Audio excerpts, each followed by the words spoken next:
Welcome to Copperhead Road Homestead.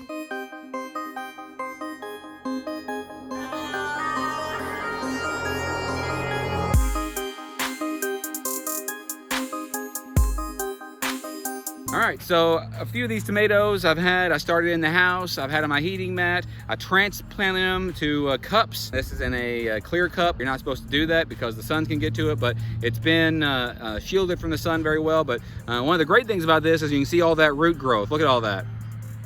I've got it in this area over here where I've planted some watermelons, I planted some cucumbers, I planted some radishes, I planted some zucchini, and what I've done is I've already driven a post on either side and I put some of this tomato twine on there. I'll leave a link below where I got it. I got it on Amazon. I thought it was a reasonable price, and it's 6,300 foot, so it's got a lot left in there. I got this last year. Do you see that?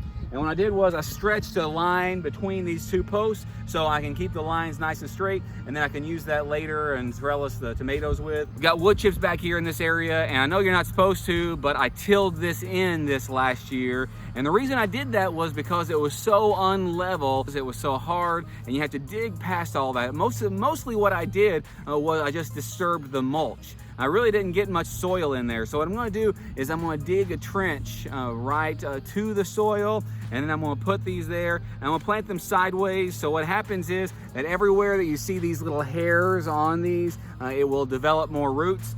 So what I'll probably end up doing is cutting these lower limbs or lower stems off and planting it like this. So all of this right here, from this point down to the bottom, will create roots, and it'll have faster growth. I'm only gonna do a few of these. These are the best looking ones and biggest ones that I've got, and they need to get in the ground soon. They're crowding out the rest of them. Take a look.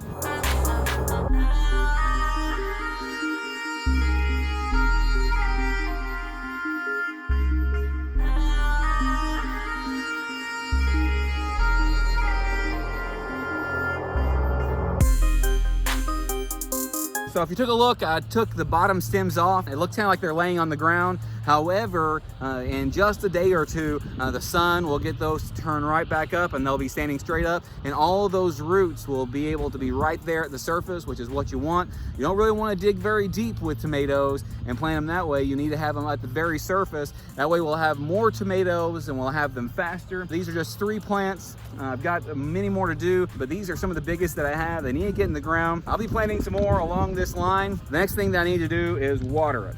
Truthfully, this is probably unnecessary because we just had a lot of rain the last couple of days. However, it's better safe than sorry. We'll get it all very moist. They'll be really watered in. They'll grow and be very healthy.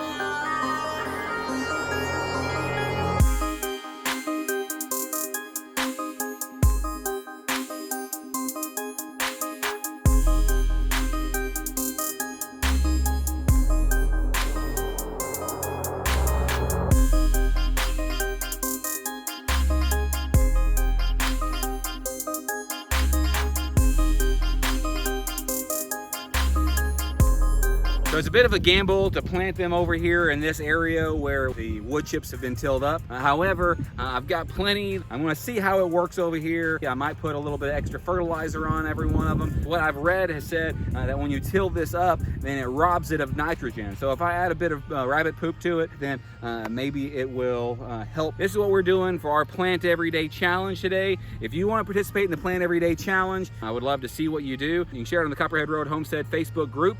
You can also put it on Twitter, on Instagram. If you're a YouTube creator, use hashtag planteveryday so that I see that you've done it. There have been a few that does it. If you will click below where it says Plant Every Day, you can see some other folks that have done this as well. There are some that have done it many times, and there are some who've done it just a few times, and I appreciate every one of you because we want to get more people out there growing. We want to have more of this homegrown food. We want to have more of this security, having it at home. Even if you don't have that much, even if you only do 1 or 2, then you're learning some skills for the future. So we'll see how this works. I'll come back again tomorrow. Oh, and don't forget that we have a live stream every Sunday night at 8 p.m. Central Time. You're welcome to come. We would love for you to come. And if you're looking for more information about what we're doing here and how you can help, then check the About page on our YouTube channel.